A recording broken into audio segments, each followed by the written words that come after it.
about the Russiagate and examining facts.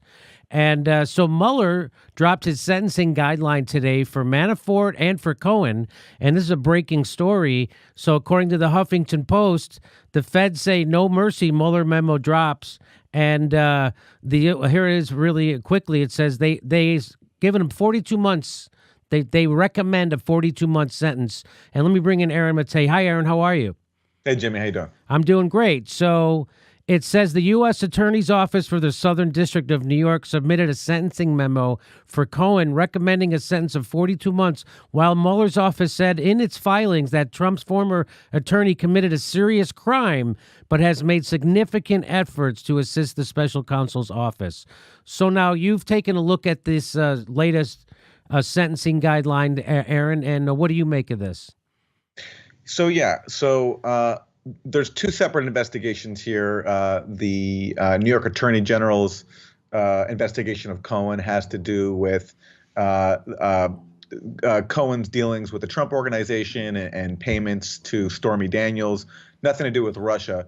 The Mueller part has to do with the fact that Cohen lied to Congress about this proposed Trump Tower Moscow, which was a deal that the Trump Organization pursued, including, like for a period starting a bit before the campaign, but continuing during it. And Cohen has admitted to lying to Congress about how long he was pursuing that deal for, and about how many times he talked to Trump about it. He told Congress he spoke to Trump about it 3 times. He came back later on and admitted to Mueller that he spoke to Trump about it more. But there's been a few things missing from all the coverage of this Trump-Moscow deal.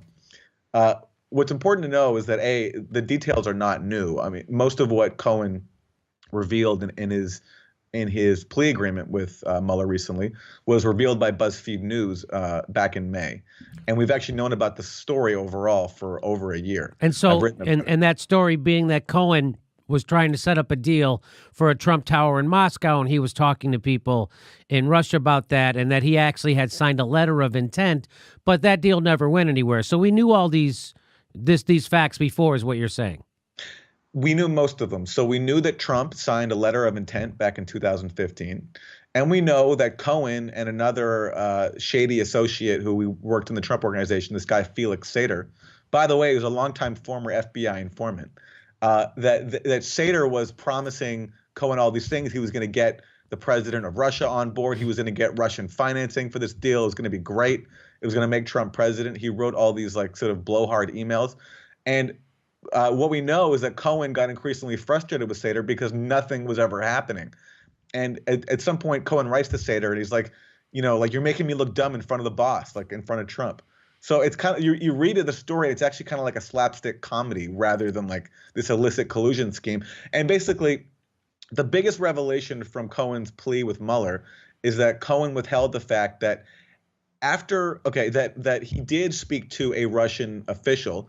He spoke to the assistant of the Russian spokesperson. We didn't know that before. What we did know is that Cohen and Sater had such a lack of contact in Russia that Cohen, at a certain point, he got so annoyed with Sater because Sater kept promising him Russian financing. He kept promising him Russian contacts. They never materialized.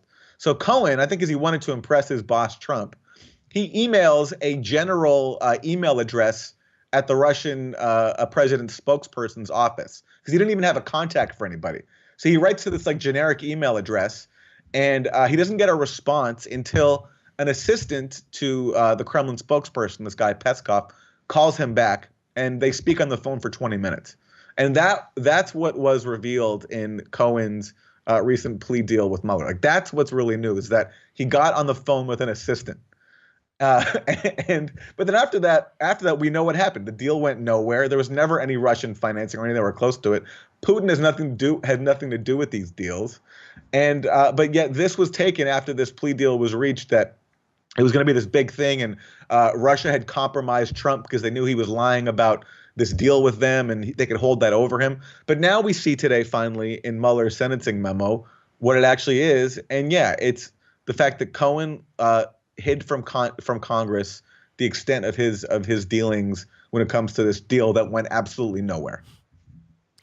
So This 42 months. I mean, I know you're not a legal expert, but that kind of 3.5 years seems like a long sentence for a white collar guy who's cooperating. Yeah, but again, that's in a case that has nothing to do with the Russia probe. That's for Right. You're right. that's for campaign related infractions because Cohen says that he made the payment to Stormy Daniels at Trump's direction and then concealed it.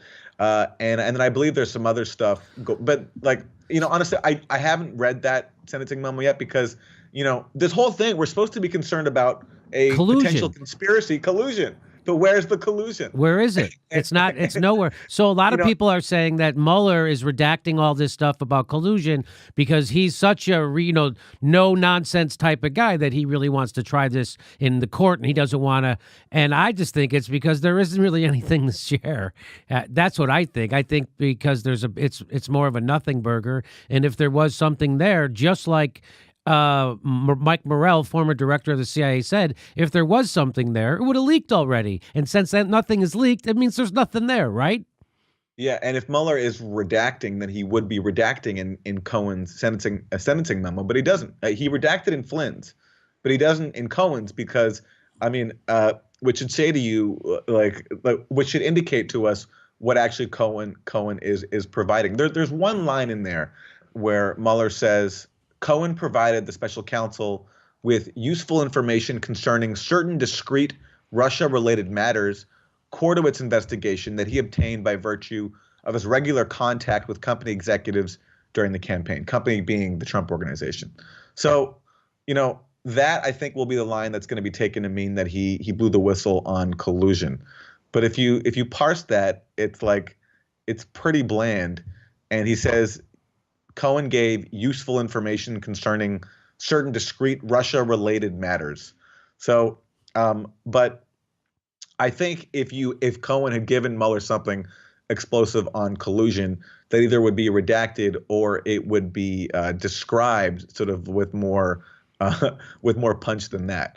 Now, what is also revealed in this sentencing memo for Cohen is that Cohen talked to Mueller about his actual contacts with Russians, and there's several instances where they come up with nothing. So, for example, he says that that Mueller cites the fact that in a radio interview in September 2015, Cohen mentioned that he wants to set up a meeting between Trump and Putin. Okay, this is September 2015.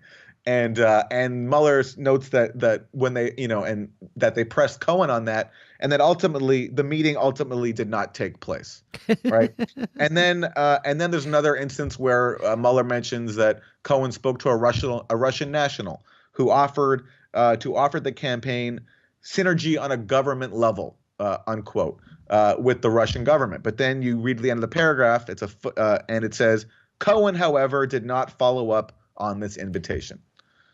So it's when it comes to actual concrete contacts between the Trump campaign and Russians on anything substantial, the end of the story ultimately is that nothing happens. Cohen doesn't even follow up on an invitation. A meeting doesn't take place. The deal over which Cohen was indicted for lying about never happened and never came close to happening. And I don't know, Jimmy. Yeah. Isn't it kind of ironic that Trump set up, I'm talking off the top of my head, but didn't he set up something like 9 businesses in Saudi Arabia during the campaign? I haven't followed that part of the story, but that wouldn't surprise me. And, yes, I don't know the exact number, but I know it was a big number like that. Something like, yes, there was and he set up all these businesses in Saudi Arabia during the campaign. Again, the thing that Flynn got in trouble for was that Israel was trying to influence the government, not Russia.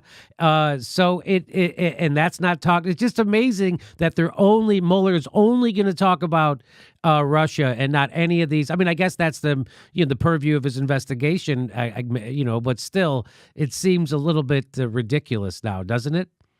Sure. I mean, if our concern here is Trump colluding with a foreign power against the U.S. government, there is the only concrete example, and there's no better example than what he did, as you say, with Israel, because Israel wanted Trump's help in undermining the U.S. government's position at the UN Security Council because Obama, on his way out the door, was going to let passed through a Security Council resolution criticizing Israeli settlements in occupied territories. A toothless resolution was going to pass the UN criticizing Israel for how they're dealing with the Palestinians.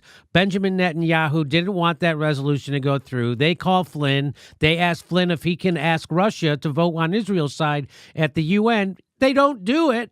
Yeah. So the only collusion there really is between Israel and the United States. Right. And by the way, that was the topic of Flynn's first outreach to the Russian ambassador. So the very first order of business after this campaign in which we're supposed to believe that Trump and Russia colluded, right, concerns Flynn reaching out to the Russian ambassador on Israel's behalf and asking Russia to do something that ultimately Russia rebuffs and goes along with everybody else. But they're somehow somehow they're all working together. Somehow they're and the hilarious thing about the Flynn thing, and the thing that no one ever really mentions when they talk about it, is that his collusion with Russia happened after the election. He didn't have they're not alleging that Flynn had any contact with Russia during the election or during the campaign. It was after.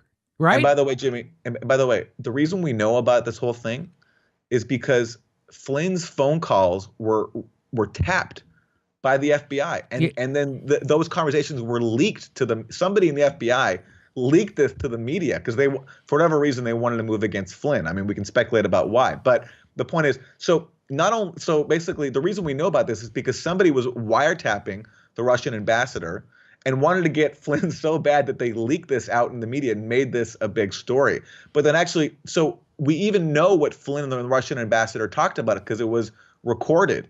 And from all these recordings, has anything illicit or incriminating come up? No. We know they talked about Israel, and they also talked about the fact that Flynn told the Russian, all Flynn told the Russian ambassador, aside from the Israel thing, was after Obama imposed harsher sanctions on Russia, Flynn told the Russian ambassador, listen, all we ask is that you don't escalate the situation. That's what Flynn said. So whether you agree with that or not, to say that that's part of some quid pro quo or a conspiracy, when really Flynn is saying, listen, the outgoing administration is accusing you, you as in Russia, of helping elect us, okay? And they're imposing new sanctions on you. We're just saying to you right now, like, don't escalate the situation because a new government is coming in. And this kind of thing happens all the time. I mean, like incoming administrations talk to foreign countries all the time. And Flynn was just saying, listen, when we come in, you know, like things are going to be a little bit different, and we're not going to sanction you for a charge we don't even believe that you about you electing us.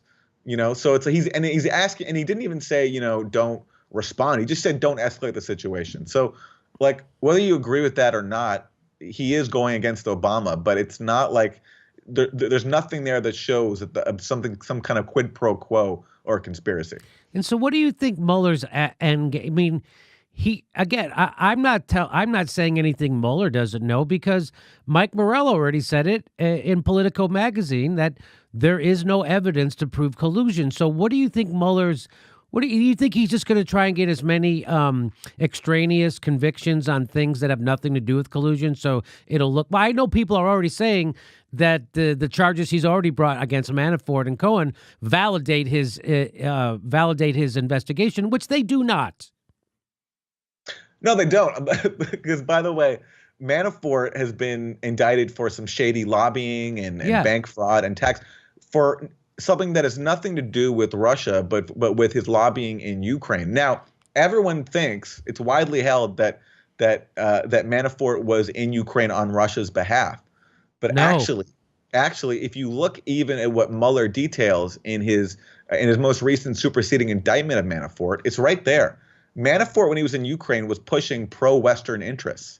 He was trying to push his client Yanukovych away from Russia.